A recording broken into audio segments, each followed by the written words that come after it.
from the chair. Next order. Order number 3, messages. Next order. Order number 4, petitions. Next order. Order number 5, papers. Yes, Honorable Emmanuel. Honorable Speaker, I wish to lay before the table of the House today, Tuesday, 11th November 2025, the report of the Administration, Public Service and ICT Committee on approval of nominees to Nandi County Public Service Board. I beg to table.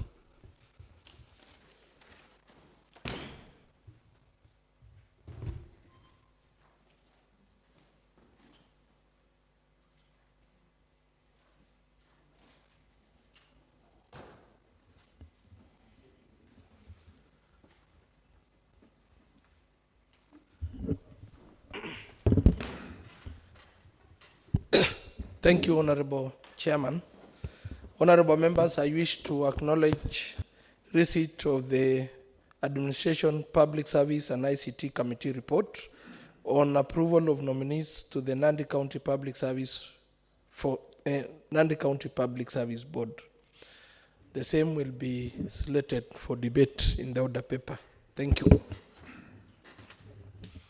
Next order. Order number 6, notices of motion. Yes, Honorable Emmanuel.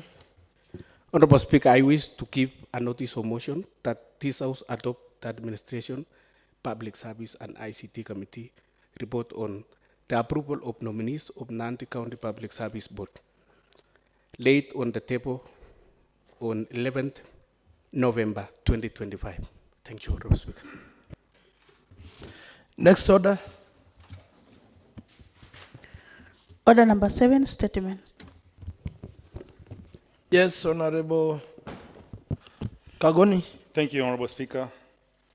Pursuant to Standing Orders 45(1)(c), I rise to seek a statement from the Chairperson of Finance and Economic Planning Committee on the status of implementation of the undertaking by the Rural Electrification and Renewable Energy Corporation as per the collaboration framework which the County Assembly adopted on 20th May 2025.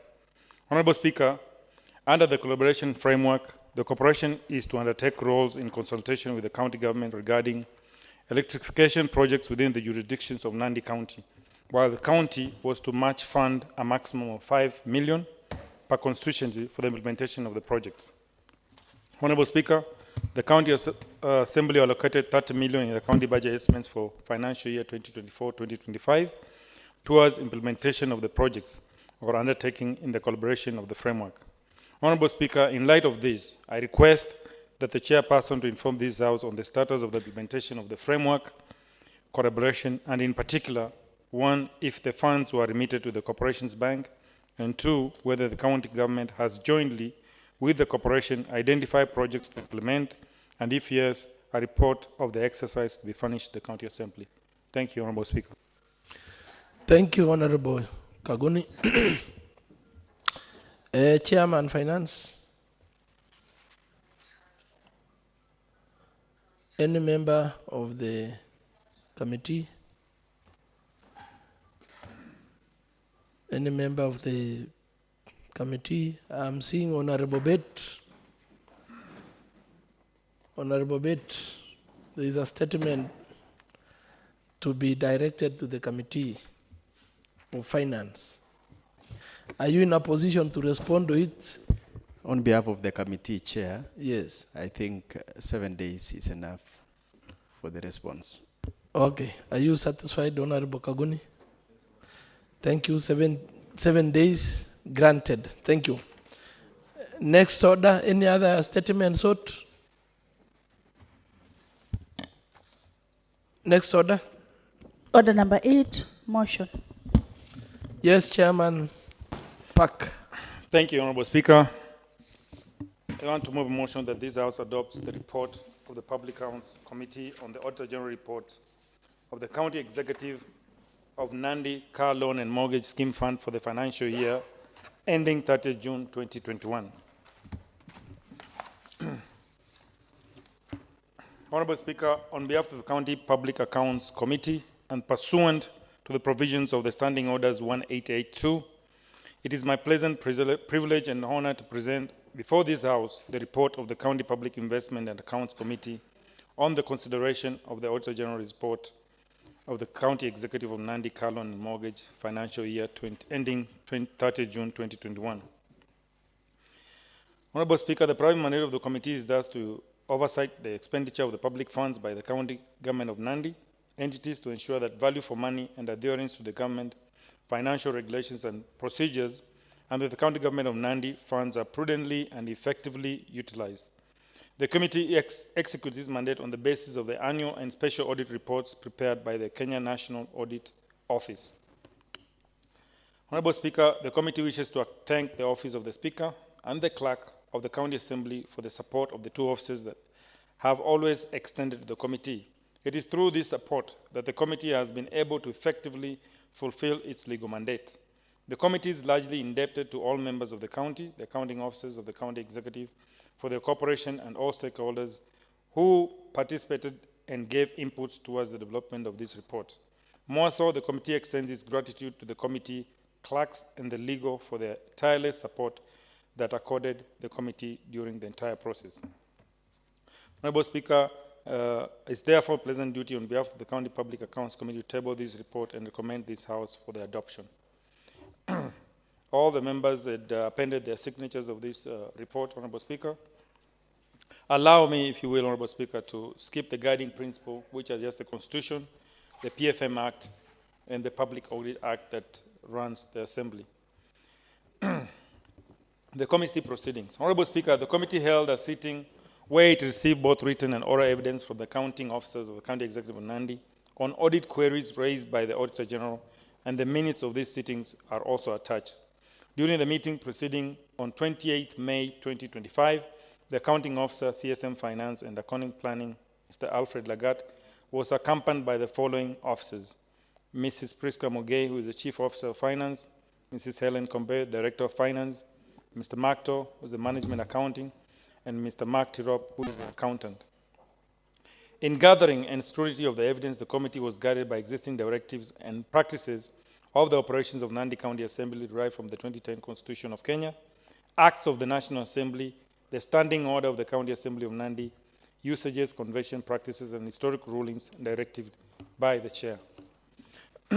On the report, Honorable Speaker, the report was a qualified opinion, and key matters of the concerns were as follows. 1, inaccuracies in financial statements.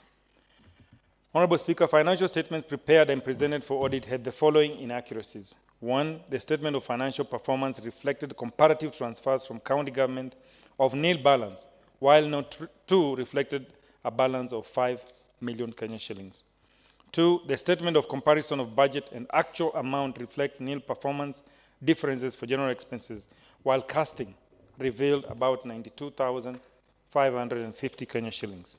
And 3, the statement of comparison of budget and actual amount reflects total expenses performance differences of about 11,862,978, while casting revealed about 11,955,528,000, resulting to an unreconciled variances of about 92,550. In the circumstances, Honorable Speaker, the accuracies and completeness of the above balances included in these financial statements could not be confirmed.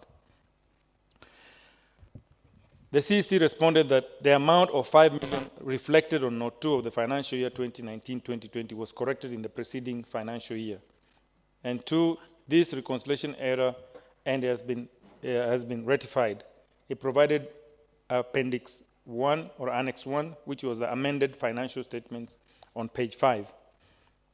And 3, the variances had been tracked and reconciled as indicated above, and also provided amended financial statements on page 6.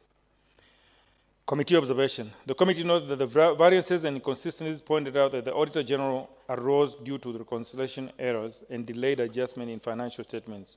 While the accounting officer has since provided amended statements and explanation, the absence of a timely reconciliation during preparation documents, weakness in internal review or quality assurance of financial reporting. Such lapses compromises the reliability of financial statements and contravenes Section 149 of the PFM Act on accuracies and transparency of the financial statements. As the committee, Honorable Speaker, we recommended that the absence of timely reconciliation during preparation is a result of a weak internal review and controls, and therefore the accounting officer should strengthen internal controls and institute a mandatory review checklist to ensure that reconciliations are done prior to submission of financial statements. 2, the accounting officer should submit quarterly financial reconciliation reports to the county treasurer and the auditor general for monitoring and accuracy and consistency. The reconciliation should be completed before the preparation of financial statements and must be properly documented, reviewed, and approved by the responsible officer, independent of the preparer. 3, disciplinary measures should be considered against officers who fail to comply with set reporting standard leading to misstatements. Honorable Speaker, 2, the non-compliance with public sector accounting standards board template.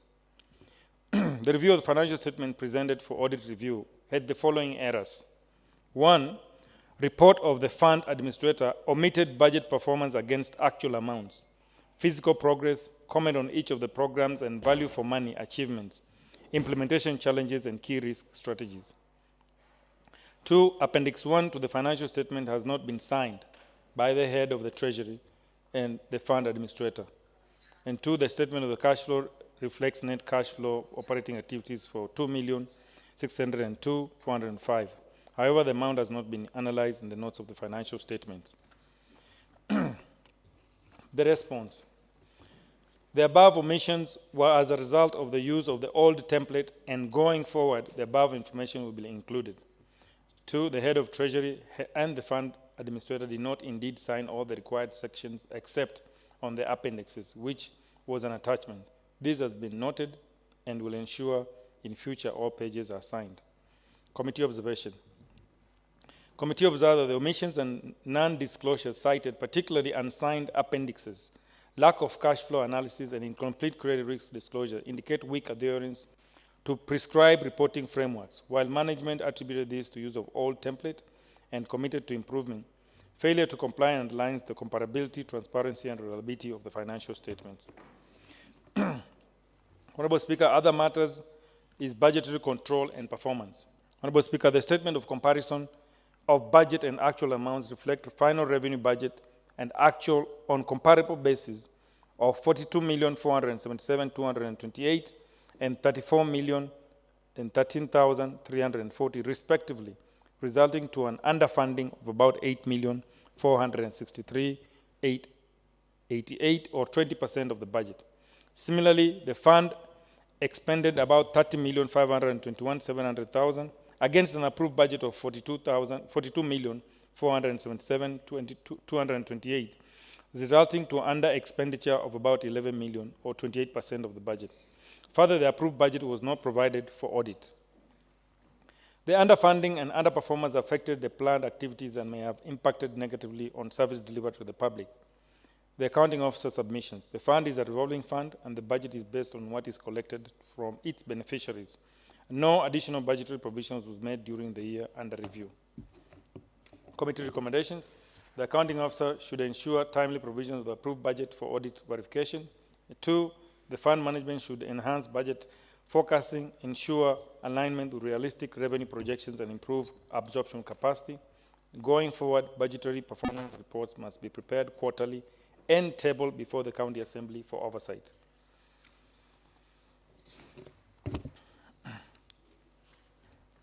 Report on lawfulness and effectiveness in the use of public resources. 1 was non-performing loans. Honorable Speaker, the statement of financial positions reflect long-term receivables from exchange transaction of about 104,832,632 as disclosure in Note 11 of the financial statements. The amount includes loans which were not being repaid since the last financial year of amount 4 million. This is contrary to Regulation 16(1) of the Public Finance Management Act and Regulation 2018 that requires the recoveries of monthly reducing balance. In circumstances, the management was in breach of law. The accounting officer responds. The CCM responsible reported that 2 cases have been resolved. One was Hillary Kipruto Koech, a loan now performing, while Emily Kiptait Krugat loan cleared. He added that Teresa C. Morogo was on secondment at Koitalel Samoei University and that they had area in process of recovering the security charged. Recommendations: the accounting officer should ensure immediate recovery of all outstanding loans within 90 days after the adoption of this report by the House, including initiating legal proceedings where securities exist. A status report following implementation of these recommendations should be submitted to the committee for consideration. Report on effectiveness of internal controls and management and governance. Honorable Speaker, the Auditor General reported that as required by Section 7(1)(a) of the Public Audit Act of 2015, based on the audit procedures performed, he confirmed that nothing came to his attention to cause him to believe that internal controls, risk management, and overall governance were not effective. The committee recommendations. Committee recommends that funds management for maintaining effective controls, risk management, frameworks, and governance structures. This is a significant achievement which reflects commitment to accountability, transparency, and prudent management to resources. Honorable Speaker, conclusion. The committee, having thoroughly examined the Auditor General findings, the submissions of the accounting officers, and the accompanying evidence, acknowledges progress made in addressing some audit issues, but also notes persisting weakness in financial reporting, compliance, and fund management. The committee emphasizes the need to strict adherence to Public Finance Management Act of 2012, the Public Audit Act of 2015, and the International Public Sector Accounting Standards, and the Constitution of Kenya 2010. Timely reconciliation, compliance with reporting templates, enhanced budget management, and effective loan recovery mechanism remain critical areas requiring urgent attention. The committee concludes that the fund can achieve an improved audit opinion in subsequent years if management strengthen internal controls, complies fully with statutory requirements, and ensure timely resolution of the audit queries. The accounting officer is directed to implement all recommendations within the stipulated timelines and submit progress report to the County Assembly for oversight. These recommendations are: 1, persist non-compliance with the prescribed reporting template issued by the Public Sector Accounting Standards Board has been noted. In response, the committee directs that the CSM Finance ask the accounting officer to submit copies of the relevant annexes previously submitted to the Auditor General within 30 days from the date of adoption of this report. This submission is intended to facilitate compliance verification by public service. The outcome of that public service compliance verification will inform the committee final recommendations on the matter. Until the verification process is concluded and the findings reported, the issue shall remain open and resolved. 2, the accounting officer should ensure immediate recovery of all outstanding loans within 90 days of the adoption of this report by the House, including initiating legal proceedings where securities exist. A status reports following the implementation of this recommendation should be submitted to the committee for consideration. In this regard, Honorable Speaker, the committee unanimously recommends that this House adopt this report and approves it subject to proposed recommendations. We have attached the minutes for the meetings and the signed memorandums from everybody. I want to call Honorable Silas Kogo to second. Thank you.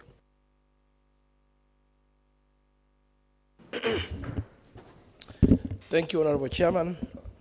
Honorable members, I now put that this House adopts the report of the Public Accounts Committee on the Auditor General's report on the County Executive of Nandi Car Loan and Mortgage Scheme Fund for the year ended 30th June 2021, laid on the table of the House on 9th September 2025.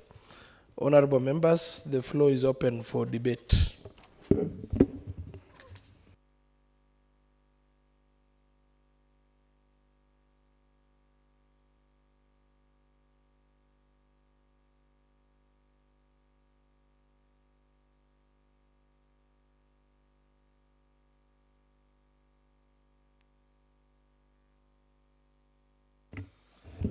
Honorable members, silence means that you are contented with the report, and I will proceed and put the question.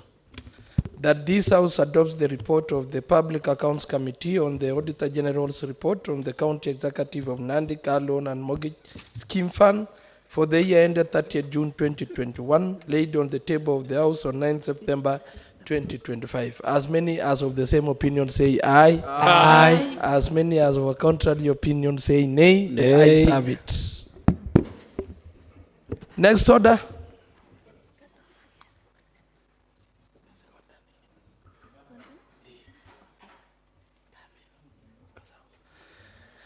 Next order.